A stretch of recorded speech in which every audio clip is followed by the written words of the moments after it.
జరుగుతున్న liquor scam అరెస్టులకు సంబంధించి కేవలం జగన్ని టార్గెట్ చేసి అరెస్ట్ చేయడానికి ఈ ఫ్యాబ్రికేటెడ్ కేసు కట్టారనేది వైసీపీ నేతల విమర్శ ప్రధానంగా కూటమి మీద. కేసు అంటే వాళ్ళు ఏ కోణం నుంచి అంటారు నాకు నిజంగా అర్థం కాదు. విమర్శ నేను చెప్పదలుచుకుంది ఒకటి, మీరు మద్యపాన నిషేధం చేస్తామని వచ్చారు, అసలు ప్రైవేట్ ప్లేయర్స్ని తీసేశారు, మొత్తం మీరే ప్రైవేట్ కంపెనీలకు ఇచ్చేసి మొత్తం ఏకపక్షంగా వాళ్ళు లిక్కర్ అమ్మారు. దట్ ఇస్ స్పూరియస్ లిక్కర్, కల్తీ లిక్కర్. ఆ లిక్కర్ బ్రాండ్ ఏంటి, క్వాలిటీ టెస్టింగ్ ఏంటి లేదు. అవి తాగిన వాళ్ళు ఎంతమంది చచ్చిపోయారు తాడేపల్లి గూడలో తెలుసు. అలాగే అసలు చనిపోకుండా నరాల జబ్బులు వచ్చేసిన వాళ్ళు ఇంకెంతమంది మనం చెప్పలేము. జీవితాలు చిన్నాభిన్నం అయిపోయింది, ఛిద్రం అయిపోయింది. దానితో ఎక్కడ లెక్క పక్క తెలియదు. ఎంత డబ్బు వస్తుంది, ఎవరు హ్యాండిల్ చేస్తున్నారు, ఇంటికి కూర్చోబెడితే ఇవి ఫిగర్స్ దొరికిన ఫిగర్స్, ఫ్యాబ్రికేట్ చేసే ఫిగర్స్ కాదు. ఇప్పుడు మీరు కూర్చోబెడితే ఢిల్లీ లిక్కర్ కేసులో కూడా అలాంటి అంత పెట్టగలిగారు అంత నాయకుల్ని అంటే మీకు ఏ ఆధారాలు దొరకకుండా మీరు ఏ స్థాయిలో అంతకాలం పెట్టలేరు కదా. ఫాల్స్ కేసు అంటే బయటకు వచ్చేసి ఇంకోటి ఇచ్చేసి, కానీ ఇది ఇన్ని వేల కోట్లు కుంభకోణం జరిగింది. అది చూపిస్తూ ఉంది. ఇది పైసా ఏ స్థాయికి వెళ్తా నాకైతే తెలియదు. అంటే జగన్ వరకు వెళ్ళిన విచారణ అక్కడ ఆగిందనే దానికి ఏం చెప్తారు సార్ గవర్నమెంట్ నుంచి? అంటే మిగతా అందరు కీలక వ్యక్తులందరూ అరెస్ట్ చేయరు, జగన్ దగ్గరే ప్రస్తుతం విచారణ ఆగింది. అంటే దానికి ఏమైనా కేంద్రం నిర్ణయం రావాలి అనేది కూడా ఒక స్పెక్యులేషన్. అంటే ఇవన్నీ ఈ స్థాయిలో నేను కూర్చోబెట్టి ఇవన్నీ ఏకపక్షంగా చెప్పలేను, కానీ it will be collective cabinet decision what has to take it forward.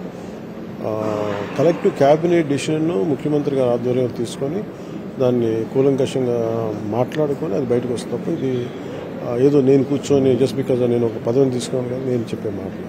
గతంలో మీరు అమరావతికి భూసేకరణకు సంబంధించి కొన్ని ఇష్టం లేని వాళ్ళ దగ్గర తీసుకోవద్దన్నారు. ఇప్పుడు అదనంగా భూసేకరణకు నోటిఫికేషన్ మీద విమర్శలు వస్తాయి. అంటే మీరు డిప్యూటీ సీఎం హోదాలో ఏం చెప్తారు? అంటే అప్పుడు పార్టీ అధినేతగా వచ్చారు. అంటే నేను ఎప్పుడు ఒకటే నమ్మేది ఏంటంటే, మీరు భూసేకరణ జరిగినప్పుడు మీరు చాలా సాధ్యమైనంత వరకు ప్రజల అభిప్రాయాన్ని పరిగణలో తీసుకోవాలి. 2014 ల్యాండ్ ఎక్విజిషన్ యాక్ట్ కూడా భూమి తీసుకున్నప్పుడు దానికి సమంజసమైన న్యాయం జరగాలి వాళ్ళకి. వాళ్ళు ల్యాండ్లెస్ లేబర్ చేసేయకండి. ఇప్పుడు కూడా అదే ఉంటుందంటే మనం ఇంత ల్యాండ్ తీసుకున్నాం, ఇంకా ఎక్సెసివ్ కావాలి, ఇంకా అదర్ ఎయిర్పోర్ట్ కానీ ఇటు కానీ అంటే ఆ జస్టిఫికేషన్ ఏదో మనం జనం మధ్యలో పట్టుకెళ్ళాలి. ఇది చాలామంది అభిప్రాయంతో పాటు నా అభిప్రాయం కూడా చెప్పాను. ముఖ్యమంత్రి గారు అడిగారు ఏమనుకుందామంటే అభిప్రాయాలు చెప్పి దాన్ని అసలు ముందు అది ఒక కరెక్ట్గా ఎలా చెప్పాలంటే వీ హ్యావ్ డెలిబరేటెడ్ అన్నమాట.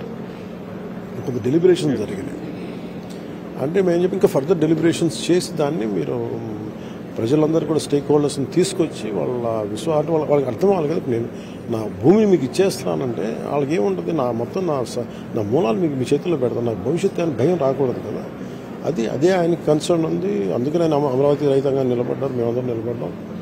ఇదే ఇంకా ఎక్స్ట్రా ల్యాండ్ నీడ్ అవసరం ఉంది అంటే అది కూర్చొని కొంచెం సమన్వయపరుచుకుంటూ చేయమనేది నాకు అభిమతం. సార్ లాస్ట్ గతంలో కూడా మీరు పార్టీ పదవులకు సంబంధించి సమానంగా జనసేన ఖచ్చితంగా తీసుకుంటుందని కూడా చెప్పారు.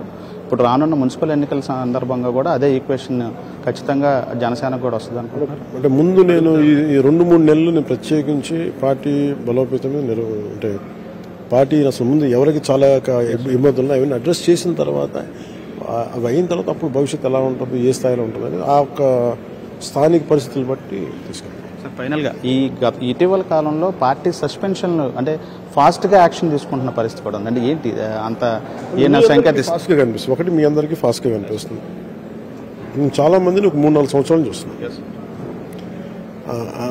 ఎందుకంటే కొన్నిసార్లు ఇబ్బంది మీరు చాలామంది కార్యకర్తలు కానీ క్రియాశీలక కార్యకర్తలు కానీ జన సైనికులు కానీ కొంతమంది అన్యాయం జరిగిపోయిందంట. నేనేంటంటే చాలా వరకు నేను సస్పెన్షన్ విరుద్ధం. బేసిక్గా చాలాసార్లు తప్పులు చేస్తే ఒక చెప్పు వదిలేయండి అంటాను, సరిదిద్దుకోమని చెప్పండి అంటాను. కానీ రిపీటెడ్గా అది అందరికీ హెడ్ తలపోటు అయిపోతే నేను పార్టీని చాలా బలంగా నడపదలుచుకున్నాను, బలహీనంగా నడపదలుచుకున్నాను.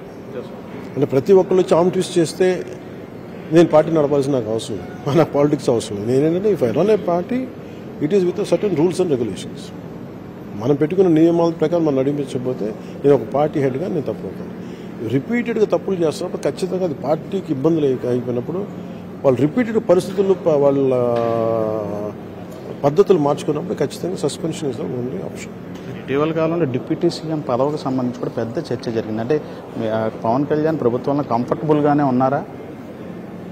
ఖచ్చితంగా దాంట్లో నాకేం అంటే నేను ఒకసారి నా మౌనం ఏమైపోతుంది మీకు రకరకాల ఆలోచనలు దారితీస్తుంది. ఏం లేదు, నిజంగా ఏదైనా ఉందంటే నేను ఏది పడితే అది మాట్లాడకూడదని చెప్పి నేను మాట్లాడాను అనిపించాను. లాస్ట్గా ఈ జగన్ కూడా వచ్చే ప్రభుత్వం వచ్చిన తర్వాత జగన్ ప్రభుత్వం వస్తుంది, ఆ తర్వాత ఖచ్చితంగా ఎవరైతే ఇప్పుడు కక్ష సాధింపు చేస్తున్నారో వాళ్ళు ఎవరిని వదిలిపెట్టమని పదే ప్రతి సమావేశంలో కూడా చెప్తా ఉన్నారు. ఏం చెప్తారు మీరు?